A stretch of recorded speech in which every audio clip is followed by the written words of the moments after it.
Welcome. My name is Teresa Longo.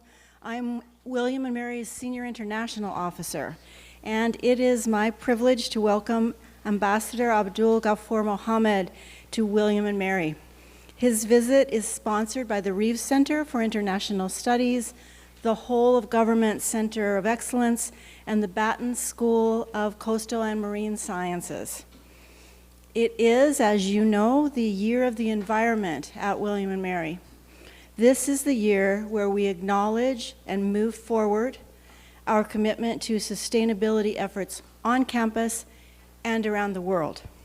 We are so fortunate to be able to begin this academic year with a visit from Ambassador Ghafoor. A few words about him. Ambassador Ghafoor was appointed to his current post as Ambassador of Maldives to the United States in 2022. He is an accomplished career diplomat with a record of service in the Ministry of Foreign Affairs of Maldives and foreign postings too numerous to name here. He has experience in the private sector. He is an intellectual with a keen interest in academia, and he is truly skilled at the art of diplomacy. My colleagues and I just met the ambassador this morning, and we have already learned much, much more than we knew before about significant local and global issues: internal migration, inter-island transportation, tourism, local identities, small state alliances, and even bottled water. We also learned that Ambassador Ghafoor is both frank and hopeful. We are indeed fortunate to have him as our guest. Ambassador Ghafoor will be joined by William & Mary Professor Sarah Stafford for a fireside chat on global action and local change. Professor Stafford is an expert in environmental economics. Through this conversation, I know we will come to understand more about small island nations, how they can and are shaping the future. Please join me in welcoming Ambassador Ghafoor and Professor Stafford.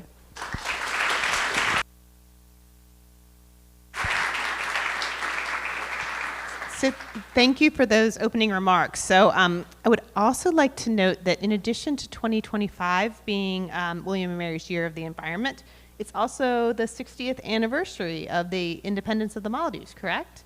And of diplomatic relations between the United States and the Maldives. And so that makes it particularly special to have you here on campus with us. So I don't know how much all of you know about the Maldives. I mean, I think many people are going to look at this picture and be like, oh, that's beautiful. That's where I know the Maldives from the tourism. But just to give you a little bit more information, the Maldives is a nation of about 1,200 islands, and a significant portion of the population lives within 100 meters of the coastline.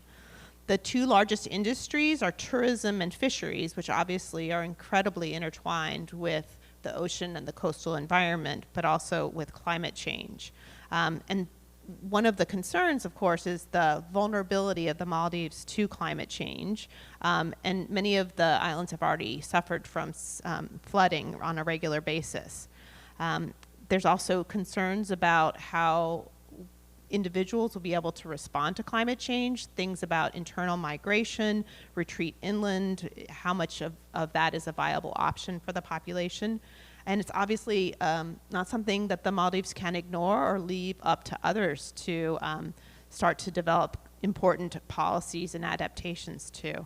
So we're looking forward to you sharing your perspective on how your nation and other small island nations can shape a sustainable future, the lessons we can learn from your experience, and then how we can all work together to work on climate change solutions and adaptations. So without further ado, I will let you share some opening thoughts with us, and then we can start to have our chat. Does that sound good?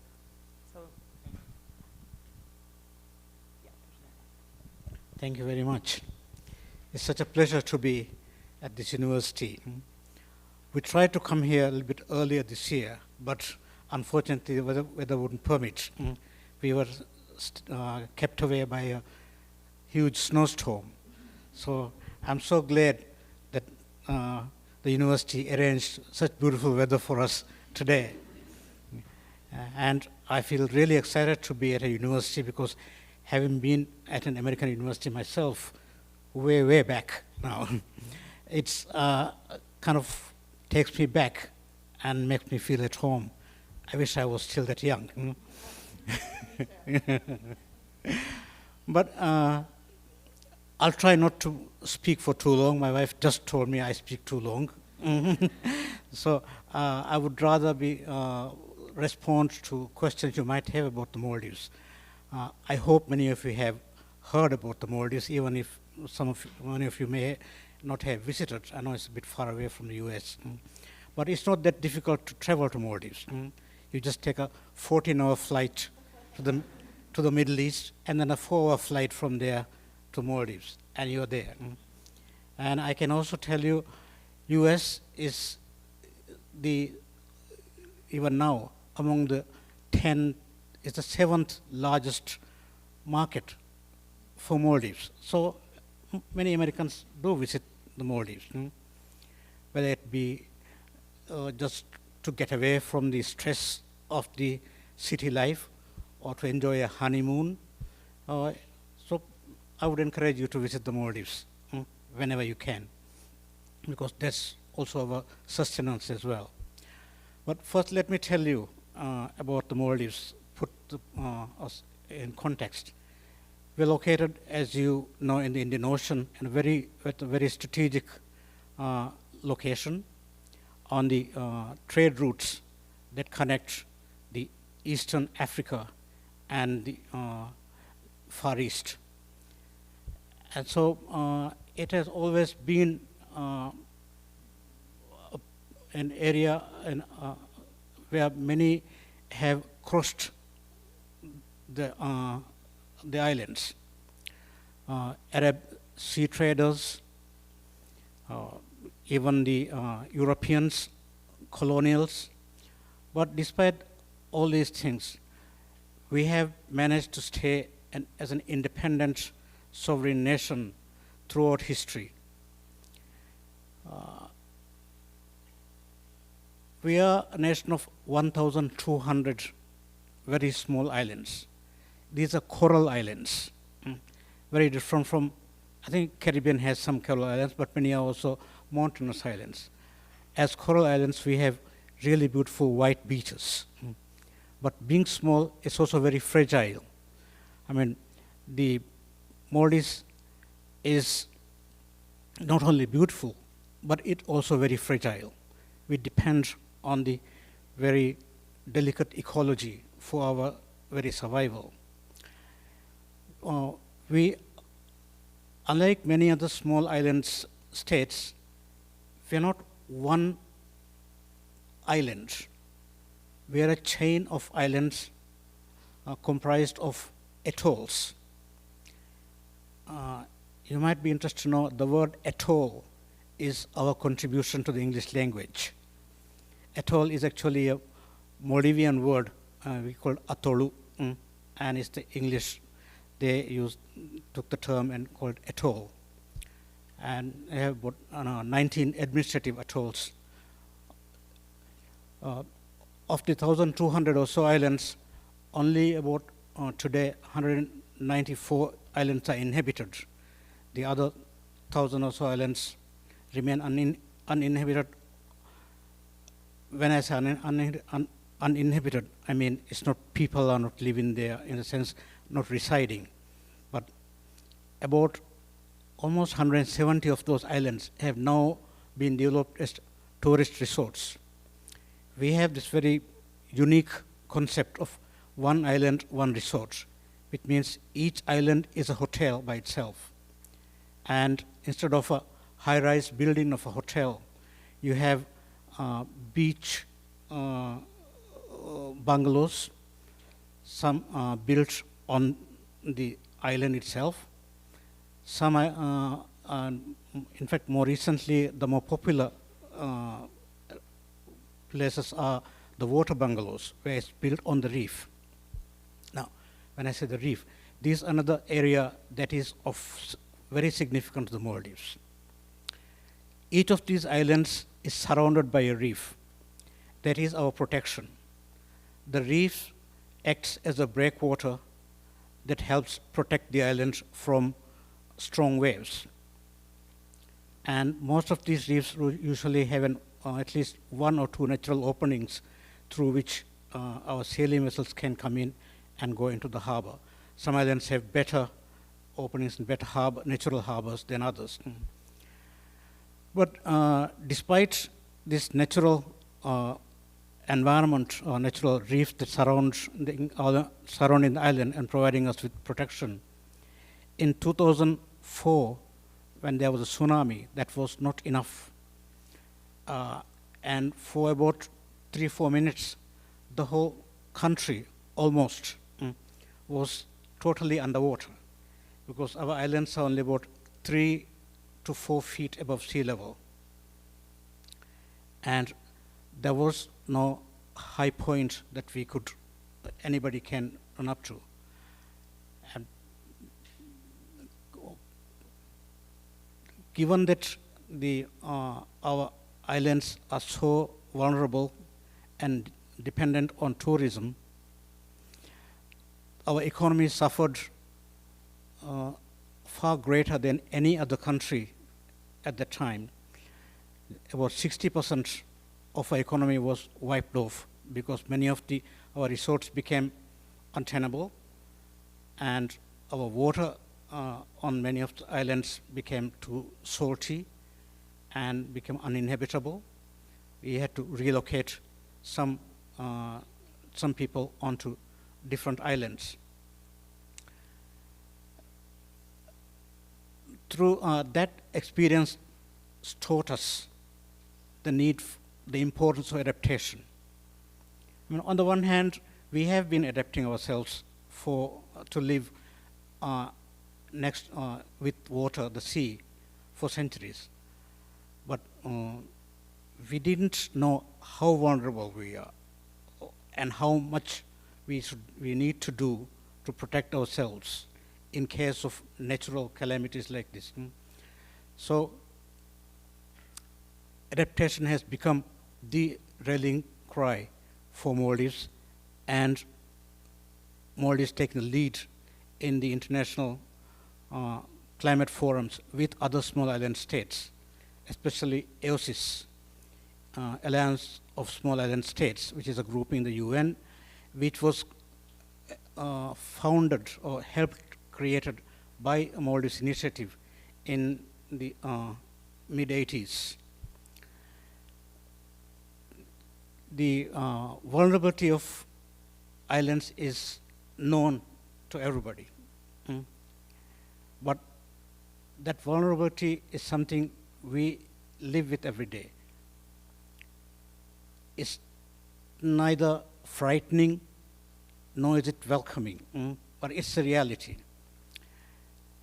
When people talked about climate change and rising sea levels, there was some talk about maybe these islanders, they should move to another country.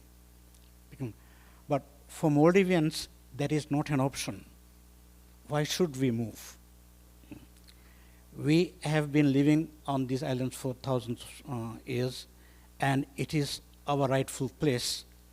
We are happy there, and that is our existence, and we should not have to, and we will not move.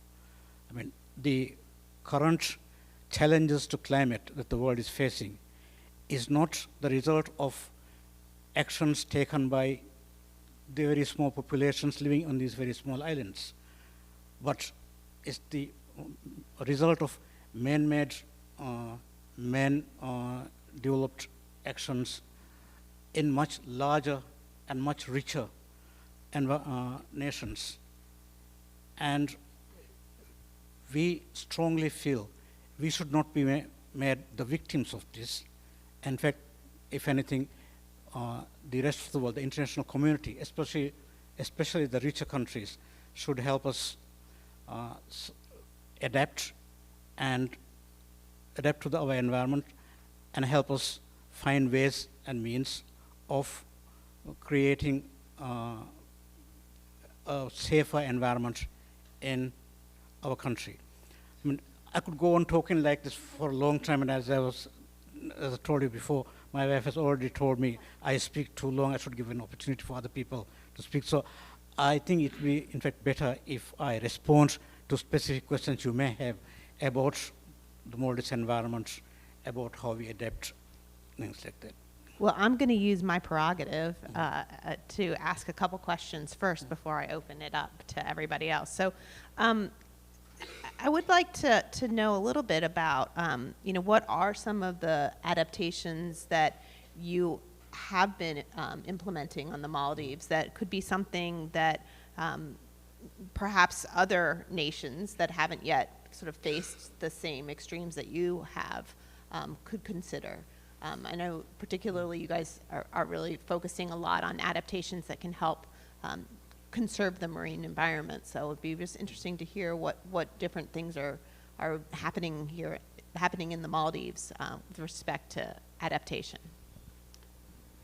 Well, from traditionally, the main way for us to adapting to our environment, to the vagaries of the currents, is by building breakwaters around the islands. Coral islands are actually, usually, they are a living organism. On the one side, the islands get eroded, so soil erosion is a huge problem. But on the other side, usually, there is sand coming in it helps grow the island. And sometimes it can sort of change the shape of the island or move the island as well. But in those islands where people live and where they have fishing vessels, they go out to the sea and they have to use it as a harbor. But they use the one I just told you, there is a natural reef that acts as a breakwater. But apart from that, we also have a man-made breakwater that will help to sort of protect the island from the various strong currents and help stop the erosion on these islands. For when we adapt, there are three types of islands in the Maldives. One is the inhabited islands where people live. The others are uninhabited islands where nobody lives. It's just pristine islands where it's sort of sometimes leased for agricultural purposes, but nobody resides on these islands. Then more recently are those islands that has been developed as tourist resorts. And remember, these resorts, these are very small islands, but with large investments, multi-million-dollar investments. So having made a multi-million-dollar investment on a very small piece of land that is subject to soil erosion, is subject to very fragile ecology, they need to find ways of ensuring that their land remains safe.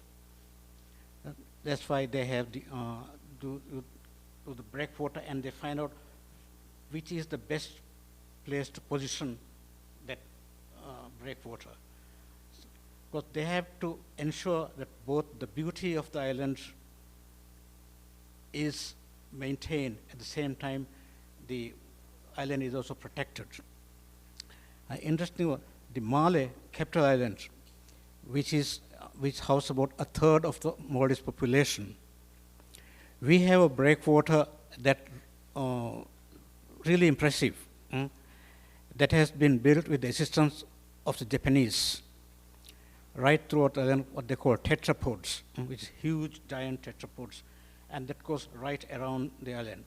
And when the tsunami hit the Maldives in 2004, that was what protected Male, the capital, from being hit too hard. There was not that much damage done to the island. Even the buildings on the seashore, they were safe. There's minimal damage to some of the, near the waterfront, but generally speaking, we were untouched. But as I said before, on many other islands, there was a lot of damage to the extent that people had to be moved. I think this same thing may be in other islands as well. I have seen similar kinds of coastal protection. That is important. What is the best way of doing coastal protection for these islands, both in terms of economy, how expensive it is now? Remember I said there are 184 islands in which people live. How can we build breakwaters on all 184 islands? That is economically prohibitive to do that. The one that we have around Male, which is very effective, cost of $500 million, took 10 years to do, and it was done with the Japanese assistance, and that was, as I understand it, the largest infrastructure project they had ever undertaken.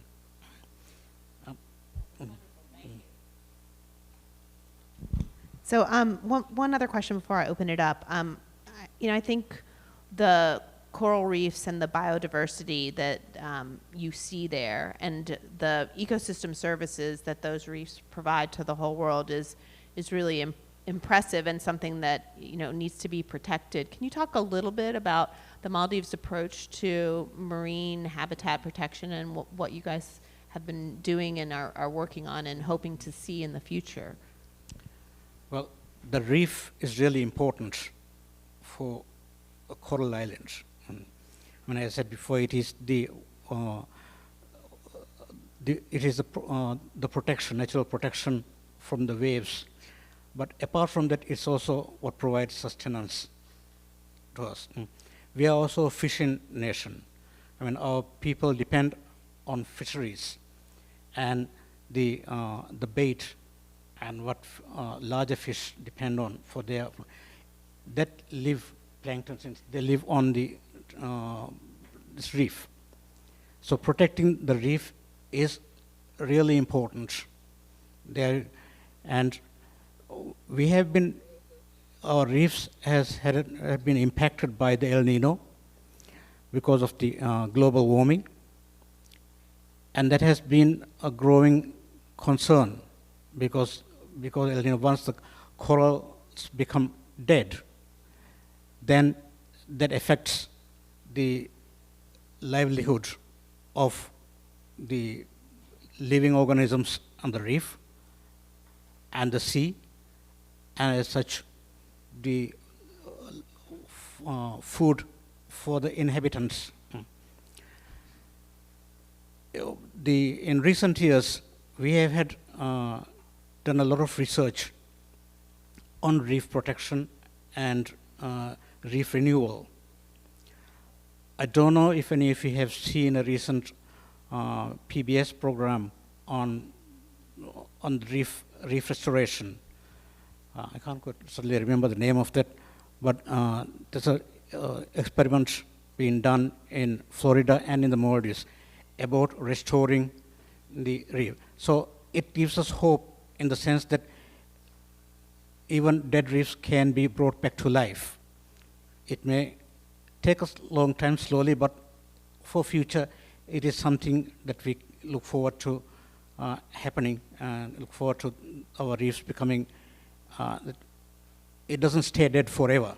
That was the initial thought everyone had. Once the reef is dead, it's dead forever.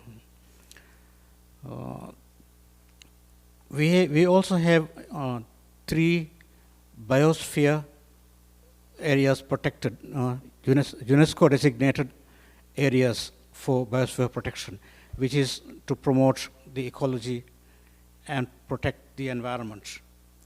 And in these protected areas has become very attractive for tourism. you are not able to exploit these places commercially or for fish and things. But in one of these areas, the divers have been going and diving alongside shark, hammerhead sharks and things like that. In fact, it is believed that shark diving, a shark in the water is much more economically viable, more profitable than a shark that you catch. And so we have banned shark fishing in the country. We have our fisheries practice is pole and line fishing. We don't allow perseining, so that our fisheries catch is very environmentally friendly and sustainable. It helps sustain the fish stock in the Indian Ocean region.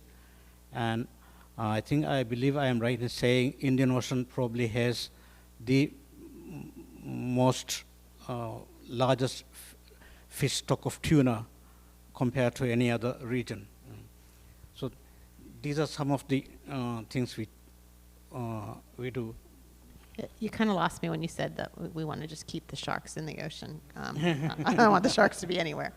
So I want to now open it up for questions here in the audience. So if you have a question for the ambassador, if you want to just raise your hands, and then we have microphones that are going to come around.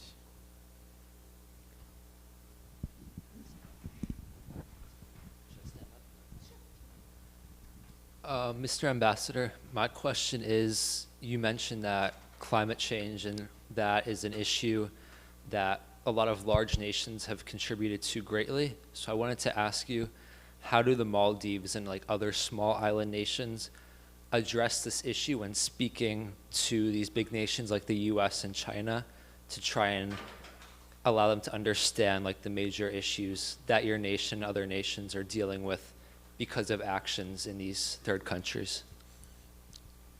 Thank you for that question. Yes, we are a small nation, and others affected worst by climate change are also small nations.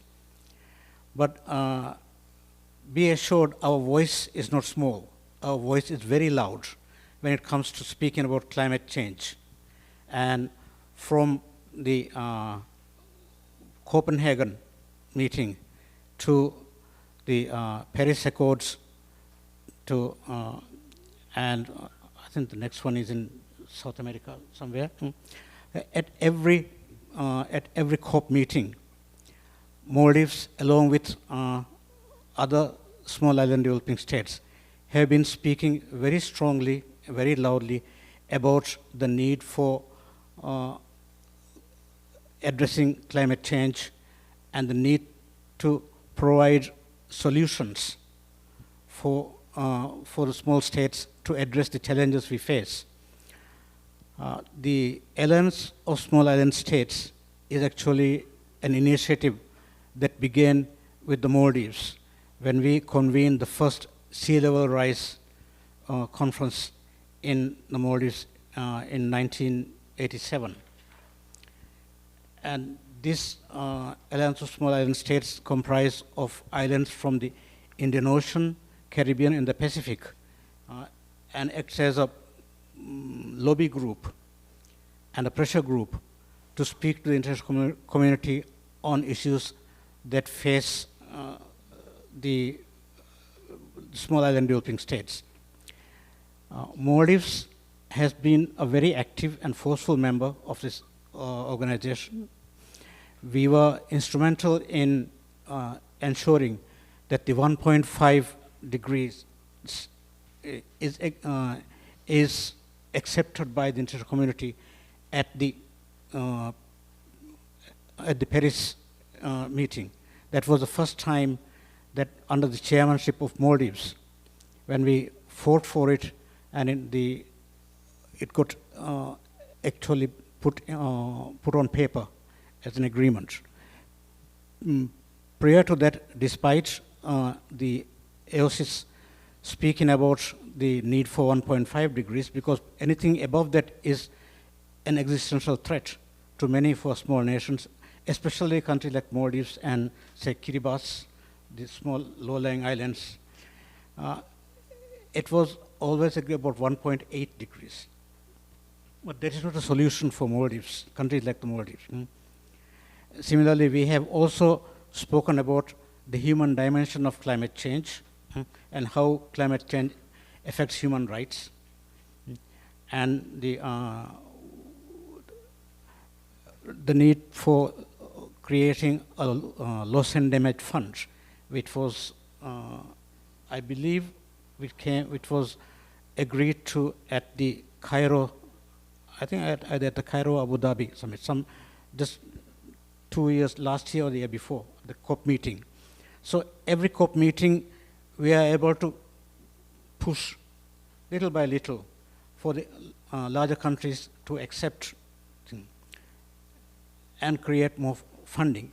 No, we haven't been able to get everything we want yet, but we, because we speak as one, all these modern states, from Caribbean, Pacific, Indian Ocean, and the international community has come to view that overseas countries has a moral right, because we are the victims of climate change. And there's a growing acceptance that these countries need to be heard. Now, how it is to be helped, that is being worked out, and how much, how soon, there are ways that needs to be and can be improved upon. Is that helpful? All right, we've got a question right here with the microphone. Is this on? Yes. Ambassador Furch, thank you so much for coming. I understand that tourism is vital to the nation's economy. How do you deal with the small-scale environmental impacts of tourism? For example, like potential damage to coral reefs from divers, that sort of thing. Do you have legislation, laws in place to protect it, or is it up to the resorts to put those practices in place? We do have legislation to protect our reefs, because one of the problems is often boats can run onto reefs and damage the reef. And for that, we have very high fines now. But this was very recent. But actually, the impact of tourism environment for the Maldives has been more positive than negative. Because our tourists are very environmentally conscious. They are often high-end tourists. About 60% of our tourists come from the European market. Very environmentally conscious. In fact, they have always been very protective. They come to see a beautiful environment and they want to see it protected. We had some time back, when our tourism first started earlier on, a German company, Lufthansa, they had their passengers who come and spend a week on a holiday. When they went back, they were supposed to take all the waste with them on the plane back to Germany. I mean, it may not happen now, but the same kind of emphasis on protection of the environment is there.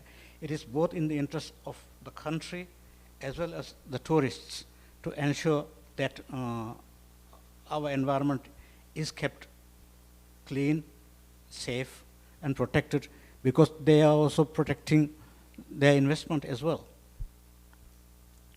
And I'll just follow up that we talked at lunch. You were saying that many of the resorts, because they are on these islands and they're the only thing that's on these islands, that they use a lot of renewable energy, a lot of solar energy to power their operations. Yeah, thank you for reminding me. The tourist industry has been in the forefront of trying to promote renewable energy in the country. Remember, the energy is expensive. We import everything, and oil is the most expensive product, and everything depends on oil. Every other, and it's also loss of foreign currency. So we have one resort currently that is in fact net zero, because this run on completely on solar, and many others are also using solar energy on their for their water needs, heating needs, things like that. They also engage in research in coral restoration, as well as in marine research, how to protect the marine environment. Just 2 days back, I read one of the resorts have established Marine Research Institute in cooperation with Australia, US, and UK. So, like I said before, they have a vested interest in protecting the environment, and they do invest in both research and in research to promote and how to make use of renewable energy better.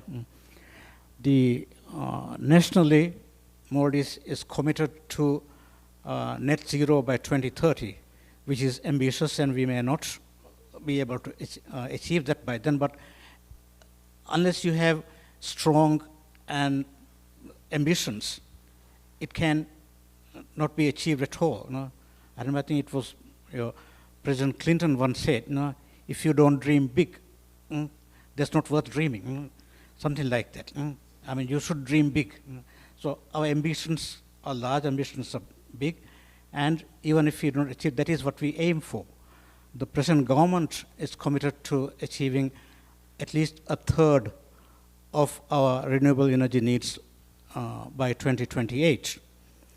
Towards that end, Maldives has just signed a recent agreement with a Canadian company to establish a solar floating project, which they hope can connect to the capital's national grid and contribute to more towards achieving better energy needs.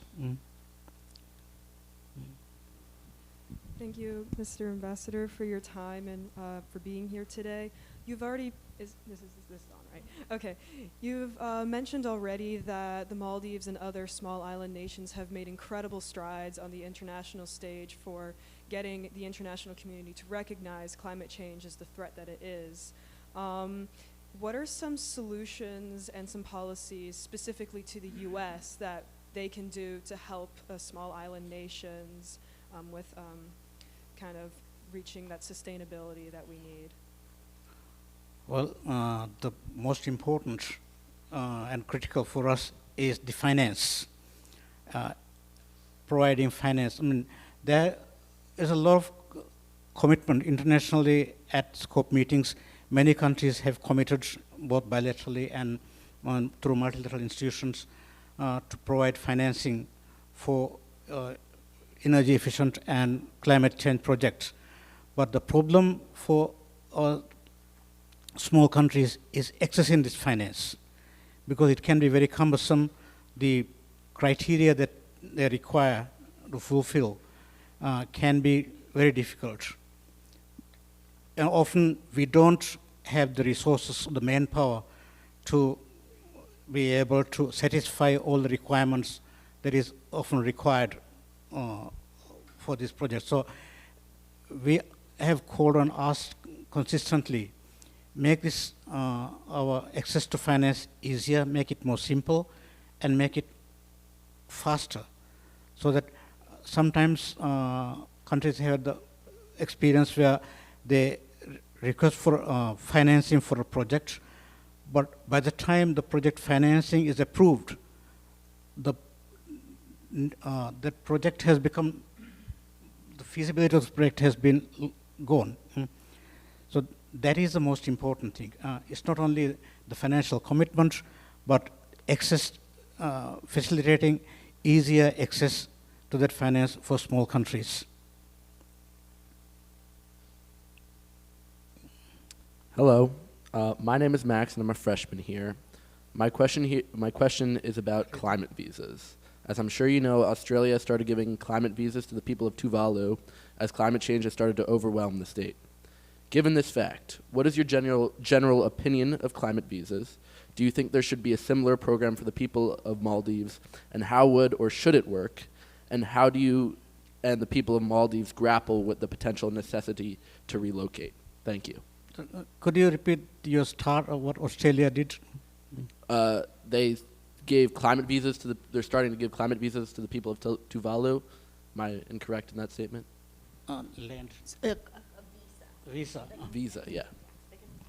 Okay. We would like to have visas, free visas to go to any country in the world. No, that would be very nice. No, but on the other hand, we also do not want to relocate the whole of the country or part of the country in another countries at all. This has, I mean, that is not feasible, I think. I mean, providing visas for, that is fine, because that gives easy movement for small island people to move to other countries. But saying that they are given to establish that country within the sovereign territory of another country, that I don't think would be feasible, and I don't think any country would want that. Certainly not the Maldivians. I mean, we, as I said before, we have lived in our country, however small it may be, and however fragile the environment has been for thousands of years.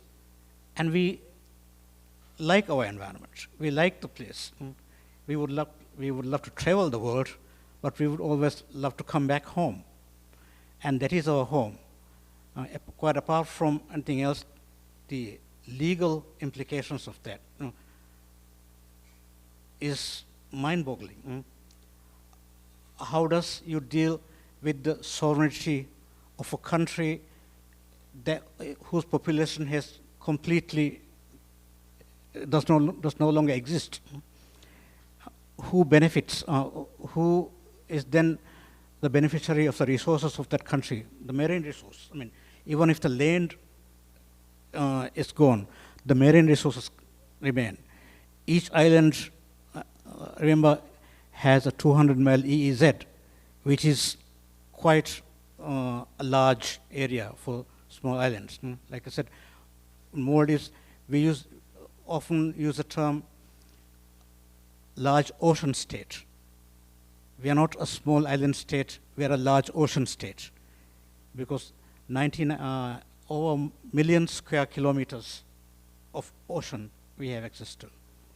So if we were to leave the Maldives, and it becomes uninhibited, then who benefits from the resources of that? There are no international laws as yet, and I don't think anybody or any country would want to give up their homes. And we have enough problems moving people from one island, relocating them to another island, a safer, larger island, because these islands have very strong sense of identity with their homes, with their islands. And it would be much more difficult as a nation to give up that home identity. And then, I mean, we have even now Maldivians who go and live abroad in other countries, but they would still consider Maldives home, and they would come back home, and they would always want to have that option, even if they were living abroad. Just as any American who lives abroad would always want to come back, have that identity as an American, and value that piece of land he or she might have back home in the US. Yeah, I think that was really very well said. And I think just for those of you who don't know, so 200 miles off the coastline of any nation is a defined economic zone for that country. And so those are the resources that you're saying, because you have these 1,200 islands, and then you get the 200 miles around it. So you have this very large marine area that is the Maldives nation. And as you said, climate change doesn't change, sea level rise doesn't change that 200-mile zone. So there really is there will always be a there, even if there's less land. And nobody at this stage knows what resources are there. And the thing is, how do we exploit those resources? I mean, we are at this stage unable to, but there will come a time when technology will allow us to mine and have access to those resources further deep in the sea.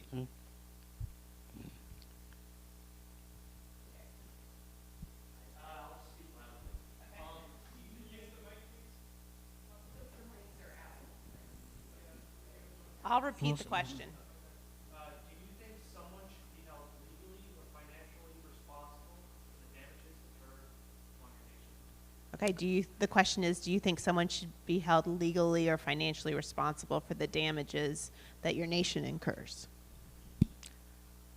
Well, in a way, the concept of loss and damage is that. It's not so much as pointing fingers and saying you are responsible. But thing is, the world has developed in a way where small island states have had to bear the brunt of the climate change impact, whereas the contribution of these countries to climate change is either negligible or non-existent. And therefore, the international community as a whole should assist in trying to help these countries to address the challenges they face as a result of this. I mean, for me, as someone who come from an island state, I mean, it is we didn't think of global warming or sea level rise when we were growing up. It is the lived reality for us. I mean, seas are some days rough, some days calm. Sometimes we get much of larger storms. Yeah, it is part of life. I mean, as islanders, it is the acts of God. And you never think that these changes to climate are the result of man-made actions.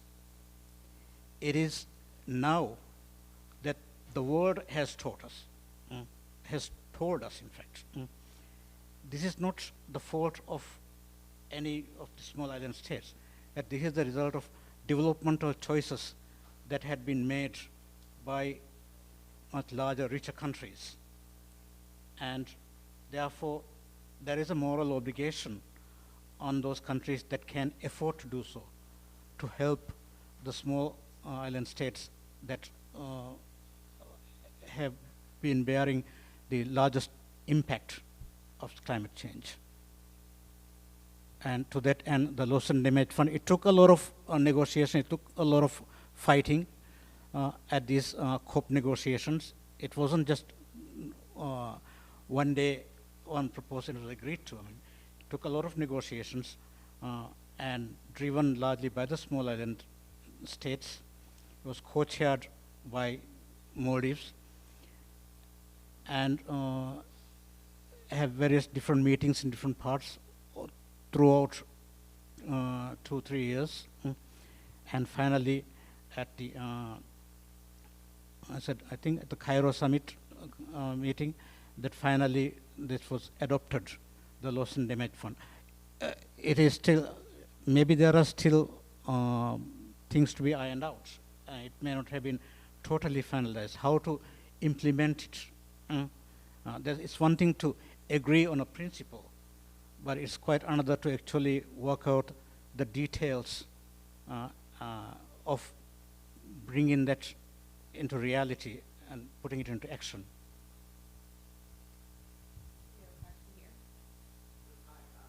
Does this work? Ambassador, thank you so much for being here. I teach international relations and international law here at William & Mary. And you've already spoken about the leadership of the Maldives within the Alliance of Small Island Nations, but in the context of COP meetings, right, and remarkable success there, the successes, right, the loss and damage fund, the climate finance progress that we have seen. But I was curious about another area that these small island nations have pushed for is at the international legal level in terms of advisory opinions at both the International Tribunal for the Law of the Sea and more recently at the International Court of Justice. So I was curious about what you think the impact, and I guess that's a follow-up to the previous question, the impact this may have on what's next for climate change and for the Maldives. I think I heard about the ICJ decision recently, but I haven't really thought about that. I don't know, not being legal, what it means. But the thing is, anything that helps the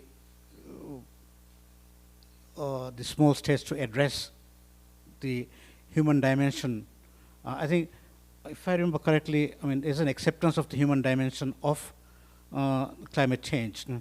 And that is an initiative that was begun by the Maldives at the Geneva, in fact.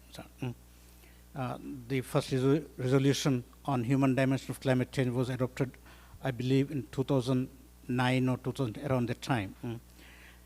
I remember I was the ambassador in 2008 when we first started trying to push this idea. And when I brought this idea, when I say I mean at the instruction of my government, to get support, there were many countries who just couldn't accept this concept, human rights and climate change, the human dimension. It was not a concept. They found it difficult to connect these two. And even the US didn't. In fact, US lobbied against it, we heard at the time. Cuba was against it. India was against it. Large countries. Because they thought this is just another way of, I mean, kind of the loss and damage fund, the kind of, there's always a objection, reluctance to accept this, reluctance to move the needle. When in international relations, you would know, things move slowly. You have to keep on prodding, and getting little by little other countries to come on to accept.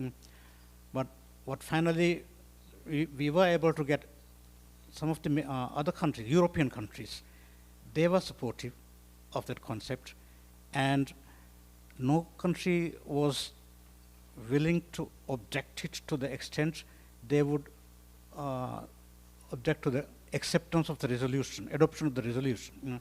It was adopted by consensus. There was no vote taken in it, and that was what we were aiming at.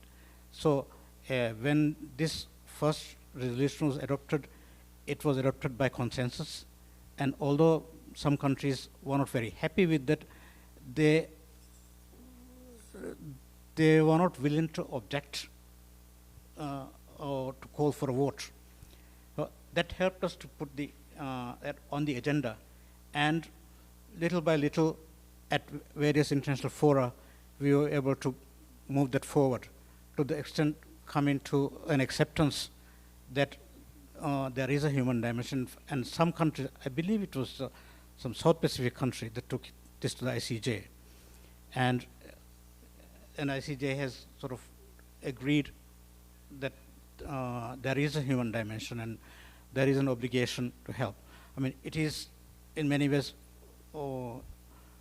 very welcome for all small island developing countries, and we welcome that. But what it might mean, it's an advisory opinion, as you know. And but it does carry moral weight, and therefore it gives us more ammunition at the next meeting to argue more strongly on the need for climate justice for small island developing states. I think we have time for one more question, so we've got a microphone right there. Hi. Thank you again for taking the time to come and talk to us, and thank you, Dr. Stafford, for facilitating the discussion. Ambassador, my question is, having worked with the two most recent U.S. administrations, have you noticed a change in the U.S.'s willingness to work towards sustainability under the current administration, or do you anticipate any changes in the near future? Sir, can you please repeat that question slowly? Yes. Having worked with the two most recent U.S. administrations, have you noticed any change in the willingness for the U.S. to participate in a sustainable future under the current administration, and do you anticipate any change in the near future? Are you asking me to compare Biden administration with Trump administration? Yes. Or how you plan to I'm sure you know I'm a approach. diplomat. Yeah. And I serve here, and I would not say anything that would be discriminatory. But again, we work with U.S. with all administrations, whether it's Republican or Democratic. But we are, of course, disappointed that U.S. has sort of come out of the Paris Agreement. But then this is not the first time this happened. I think even in the Bush administration, the Kyoto Protocol, either they didn't sign or they opted out of the Kyoto Protocol. I can't remember. Yeah.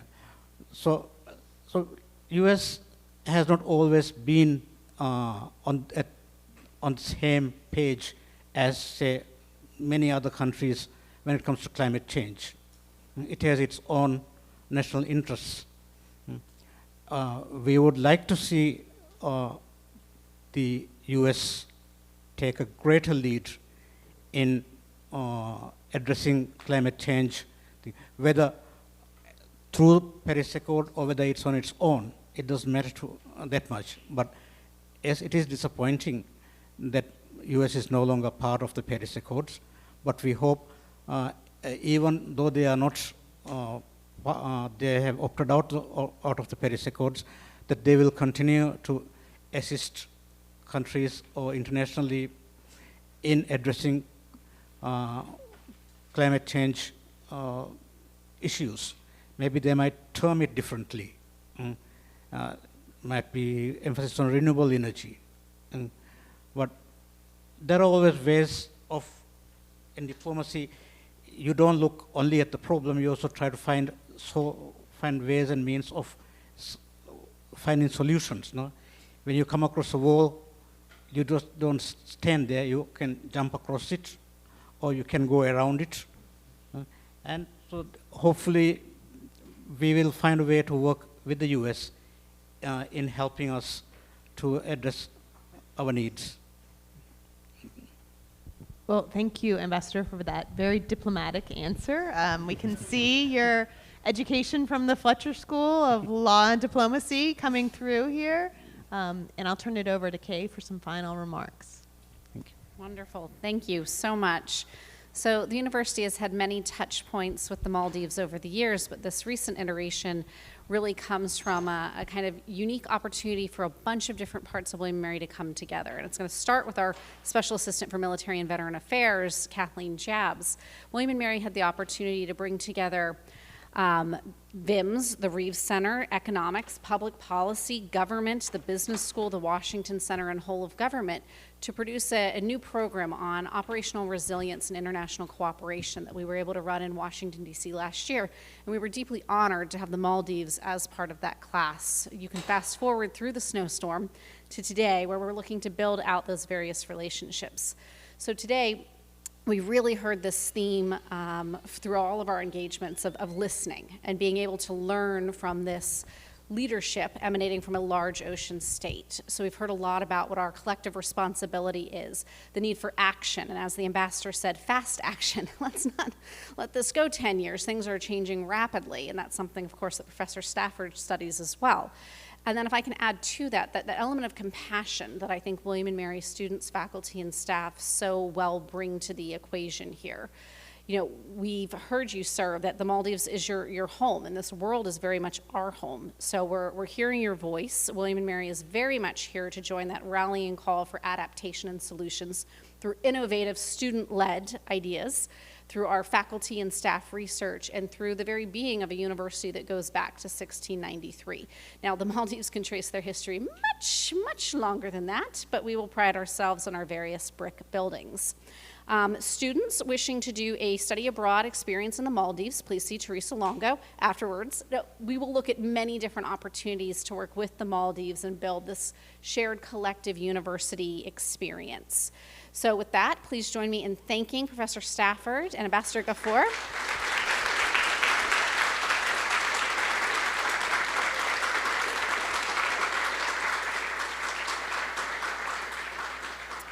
We hope you have a wonderful evening, and I will need Luke, Beatrice, and the Elizabeths afterwards. Thank you.